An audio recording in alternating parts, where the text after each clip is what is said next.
Hello everyone and welcome back to another book review. Today I am going to be reviewing Shin-Hanga, New Prince in Modern Japan. This book was published in conjunction with an exhibition that went on in 1996 for the Los Angeles County Museum of Art and is designed to accompany that exhibit, but it can be read separately. In a book like this about art, I like to let the art take the center stage, so I'm just going to talk briefly about this book and the Shin-Hanga art movement, and then I'm going to show you some of my favorite pieces of art from this book. This book is set up with pictures of the art that were, I assume, included in the exhibit. It also includes 3 essays, one by Hollis Goodall Cristante called Shin-Hanga, Traditional Prince in a New World, 2 more by Kendall Brown, Modernity and Memory, Shin-Hanga and Taisho Culture, and Shin-Hanga, A Critical Bibliography by Kendall H. Brown. So Shin-Hanga was an art movement that took place in Japan in the early 1900s. At this point, Japan had been forcibly opened to the outside world and outside influences. So at this time, there was this push-pull between Japanese tradition and traditional lifestyles and traditional art forms, like at this point, the recently done ukiyo-e art style, and modernity with its Western influence, particularly in art. And Shin-Hanga kind of came out of that push-pull between Japanese tradition and Western influence. This push-pull was seen in a lot of different aspects. We see it in the style that the art is presented. We see it in the features, what is featured in the art. And one of the ways that I saw it particularly is the way that women were portrayed, as women's roles were also changing in society, and Shin-Hanga had a look at what a proper, maybe ideal Japanese woman should be from the role of tradition, knowing that those type of women were becoming fewer and fewer as women's roles in society changed. So this was a very interesting read. I had encountered some of this art before and I really enjoyed it, so I particularly liked this art and I knew that going in, but initially Shin-Hanga was not well received. It was seen as a cheap copy of the ukiyo-e art that had come before. So it was seen as maybe derivative or a poor imitation of better art. And it wasn't seen truly for maybe the synthesis of this Japanese tradition and new Western ideas that it truly was. However, the tide has kind of turned, is my understanding, in art criticism, and now it kind of has a more positive light. Of course, this is from 1996, and I'm sure things have developed since then, but overall, I think this book gives a good overview on the history of Shin-Hanga, the major players in the game, so to say, and some of the great pieces of work that came out of this art movement. Now let's look at some of the prints that I liked. One thing that I did find consistent throughout this book, and if you get this book, I think you should keep in mind, is I wish the prints were bigger. I have checked out a number of books on Japanese prints and Japanese art, and I find that I enjoy it best when the prints are blown up big enough on the page for me to enjoy and look at it. And that's one critique I had throughout this book, is the prints are so small. I felt like I had to get real close to the page to understand what I was looking at, and I didn't like doing that. So I do wish the prints had been blown up bigger, although I do understand, as this was designed to accompany you actually going to the art exhibit, maybe you were supposed to see it in person, but I think the authors of this book maybe should have thought ahead and realized that people were going to have this book long after the exhibit had moved on, and they may want to revisit those pieces of work and see them even if they couldn't see them in person. Starting with page 18, I actually have seen these pieces of art before. So this one appears by Yoshida Hiroshi, Night in Kyoto. We have Kasamatsu Shiro, Spring Rain at the Shrine, Yushima Tenjin.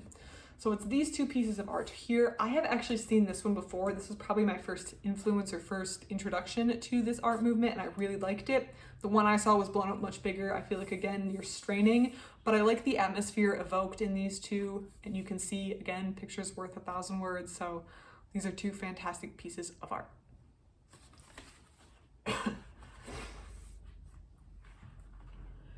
Next, on page 43, this I find really interesting and shows that, again, that movement more towards modernity. So this is a painting set by Yoshida Hiroshi. So there was a movement at the time of showing a similar style or a particular place, but at different times of day. So we have the Acropolis morning, evening, and another one by evening. So we have different times of day here, and you can see the interplay of light, but we have distinctly a non-Japanese subject to be the subject of this work. And that's something you don't see with the ukiyo-e art as much, because it had a focus on that floating world. And also, of course, with the opening up of Japan to the outside world, we see stuff like this. So this is very clearly different from what we've seen before.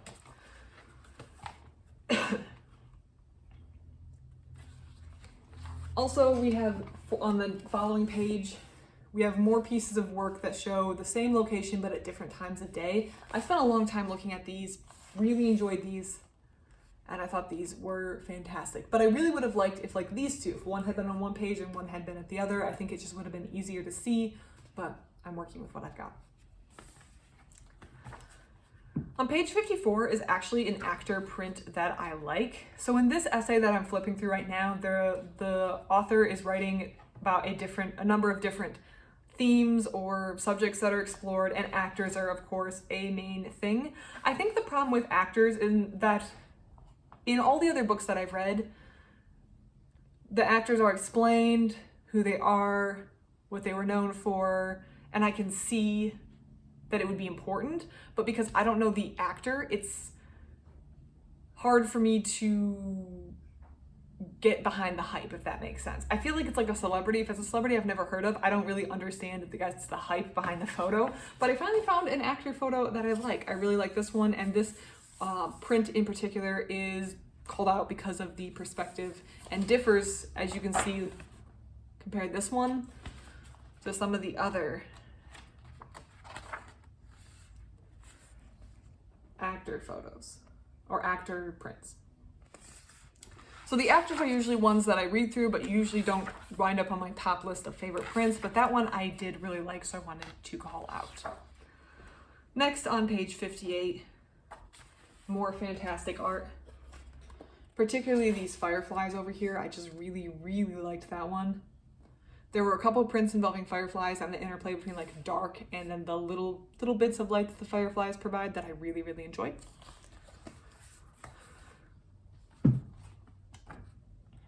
On page 75, we have more prints that show the difference between night and day, or evening and morning, and how the light looks different at those two times. I really liked these sets of prints when they had them. These tended to be my favorite, and I tended to gravitate towards those. So here's another set that I really like.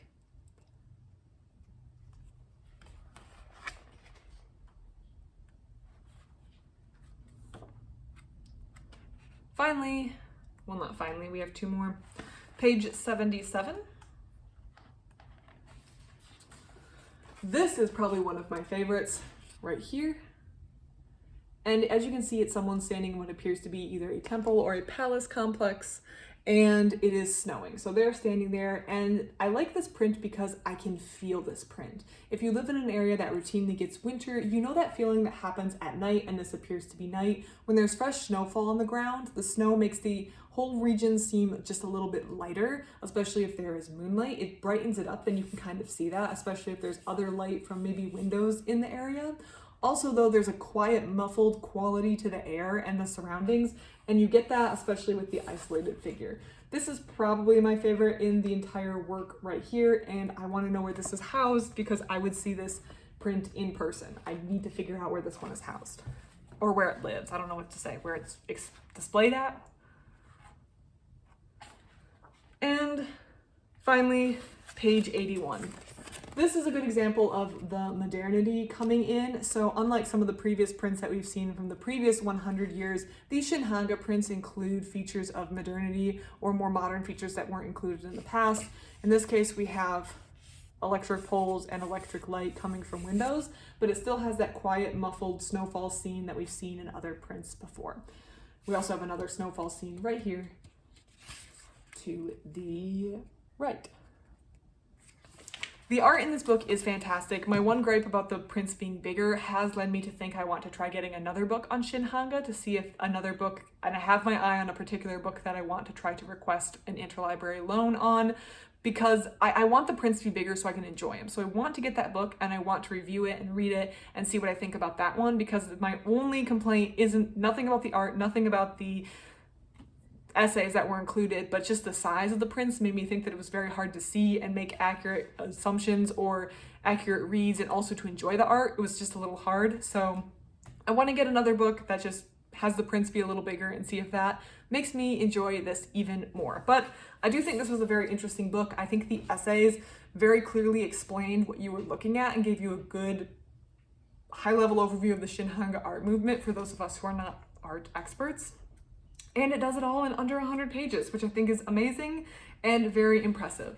The critical bibliography essay in the back explains how Shin-Hanga has been received throughout time and includes a number of other interesting books to check out as well. Some of them, actually a lot of them, are in Japanese because of course Japanese art critics are going to have their own opinions on the art as well, but there should be plenty for you to look into if any of this seems interesting to you. If you have any thoughts, comments, suggestions for me to read, please put in the comment section down below. Otherwise, thank you so much for watching, and I hope you have a great rest of your day.